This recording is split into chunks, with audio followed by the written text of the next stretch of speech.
একটা মামলা করেছিল, আপনারা জানেন। হাইকোর্টে অমান্য হাইকোর্ট তারেক ডক্টর সামানে রিজেক্ট করে দিয়েছে। কারণ দেখিয়েছে তার আইনগত অধিকার নেই মামলা করার।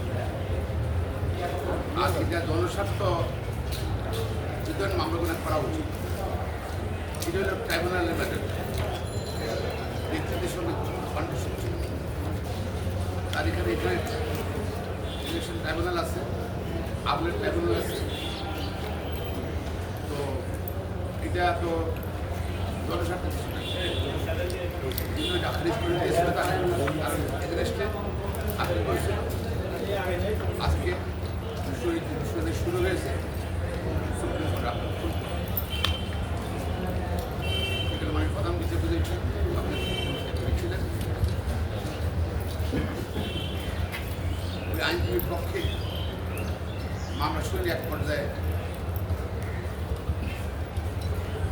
মাননীয় আদালত থেকে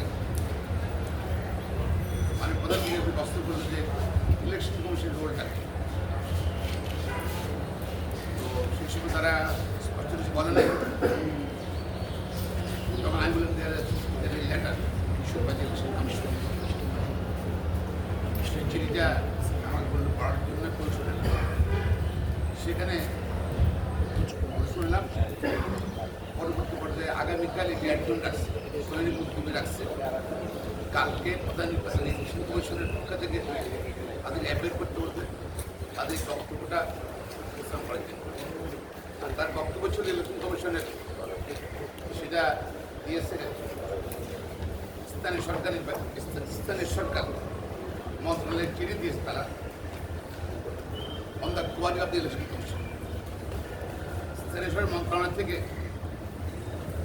জানতে দেওয়া হয়েছে ইলেকশন কমিশন আপিল করবে কিনা এর রায়ের বিরুদ্ধে। নির্বাচন কমিশন থেকে স্থানীয় মন্ত্রণালয়কে জানানো হয়েছে 12ই মে 2025। বলছে এটা ট্রাইব্যুনালের রায়ের আলো তারা গ্যাজেট করেছে। তারা মনে করে এটা কোনো আপিল করার কোনো প্রাসঙ্গিকতা নাই।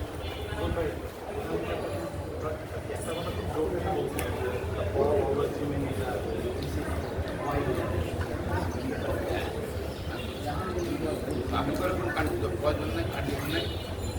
তারা আইন মন্ত্রণালয় থেকে তারা অপিনিয়ন চেয়েছিল, মতামত চেয়েছিল। আইন মন্ত্রণালয় অপেক্ষা করেছিল, তারা আইন মন্ত্রণালয় অপিনিয়ন দেয়নি। সেহেতু তারা আলোচনা করে রায় পর্যন্ত তারা আপিল করার কোনো কারণ দেখে। এখন কেন আদালত থেকে জানানো হলো যে নির্বাচন কমিশন ইম্পর্টেন্ট, তারা স্বাধীন নির্বাচন কমিশন সাংবিধানিক তারা সেটা দিতে পারে, তাদের উপস্থিতি প্রয়োজন।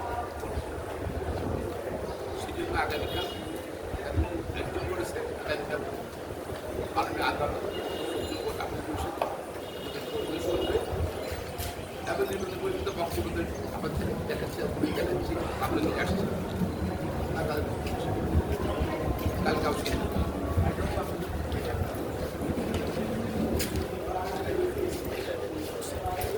ভোট চাইলে যে কোনো ব্যক্তিরই, যে কোনো প্রতিষ্ঠানেরই এই বক্তব্য নির্বাচন আপিল করার অধিকার কার আছে?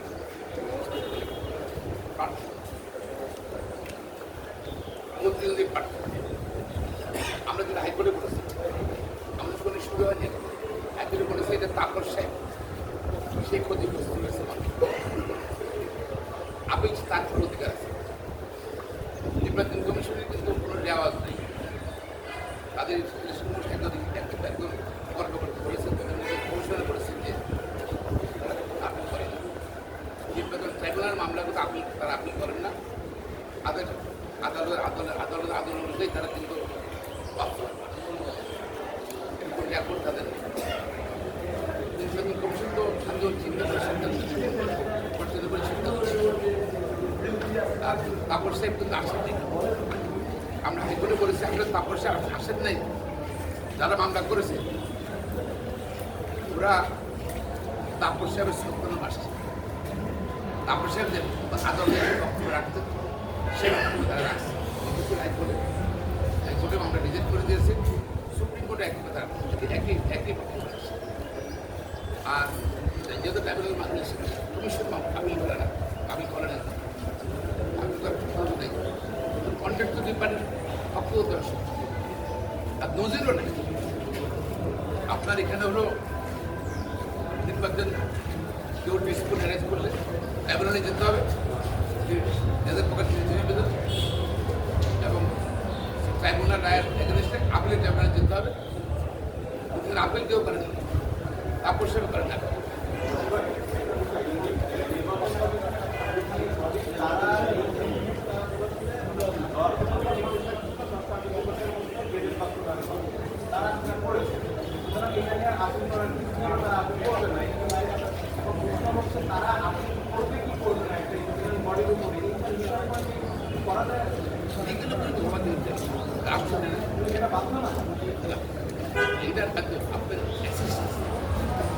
মেকিং ডিসিশন ইলেকশন কমিশন বলেন, সরকার বলেন, প্রধানমন্ত্রী বলেন, রাষ্ট্রপতি বলেন, এগুলো করে নিতে পারে সিদ্ধান্তে কিন্তু নির্বাচন কমিশন। একটা হচ্ছে এই যে আজকে জুডিশিয়ারি যে নোটিশটা দেওয়ার এটা কেন আসলে এক আগে হচ্ছে 26শে মেতে একটা সময়সীমা আছে যারা আন্দোলন করছে বা যারা ইচ্ছাকে অনুষ্ঠানে আমার ভিতরে একটা প্রশ্ন যে এই যে কোর্টের ইয়েটা কখন শেষ হবে এবং তার আসলে আছে শপথ নিতে কোন জায়গাটায় বাধাটা ওকে একটু যদি একটু ক্লিয়ার করে বলেন এতে বললাম অর্ডারটা একটু বলেন আজকে প্রথমটাতে নির্বাচন গভর্নমেন্টের দায়িত্ব ছিল, আইনগত দায়িত্ব, সাংবিধানিক দায়িত্ব তাকে শপথ দেওয়া। শপথ সে চেয়েছে, যদি শপথ না কেউ না নেয় তখন তার মামলা আর কোনো আইনগত অধিকার থাকে না।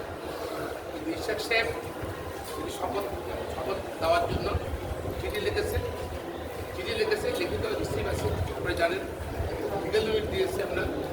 তারপর সর্বশেষ 26 তারিখ সকালবেলা ফার্দার রিমাইন্ডার কাজের জন্য দিয়েছে। কিন্তু সুতরাং তার পদ ব্যবসা করে আমি একটা মানুষ কথা বলে অনেক গায়ে দিচ্ছিলাম, ঠিক জায়গায় তার একটা পরিষেবা সে নির্বাচিত হয়েছে। 15 দিন পরে তাকে অ্যারেস্ট করে তারপর সে পাস হয়ে গেছে। সে পদে চলে দিন বলে যে যেহেতু আপনাদের শপথ নেই, সুতরাং আপনি দেখেন আপনার এই নির্বাচনটা নালেন ভয় গেছে, নতুন নির্বাচন তখন হাইকোর্টে আসছে। হাইকোর্টের জন্য সে তো তাকে আটকে রাখছে, তখন তার সুযোগ দেন সরকার, সুতরাং তার জন্য এটা কার্যকর শপথ দিতে হবে। ঈশ্বর তো শপথ চেয়েছে ভিতরে, যেহেতু সরকার দেয়নি ইচ্ছাকে তো ফন্ড নাই, সুতরাং আইনগতভাবে সরকার দিতে হবে। ডিমান্ড করছে, সেই জন্য ডিমান্ড করছে, এখনও ডিমান্ড করছে, তার কিন্তু আইনগত অধিকার রয়ে গেছে। আমার মনে হয় সরকার দিচ্ছে না, এসে সরকারি তারা আদালত অবমাননা করছে। তারা আইনের শাসনে বিশ্বাস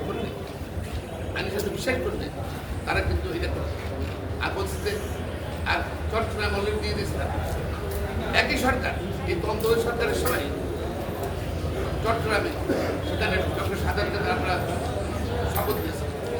এমনকি বিমান 3 সপ্তাহ আগে থেকে প্রতিমন্ত্রী বর্তমান প্রধানমন্ত্রী হচ্ছে কেন ডিসক্রিমিনেট করবেন আমরা? একই সরকার, ভিন্ন সরকারের এক পদে ছিল, একই সরকার একজনকে ক্লিয়ার ভায়োলেশন।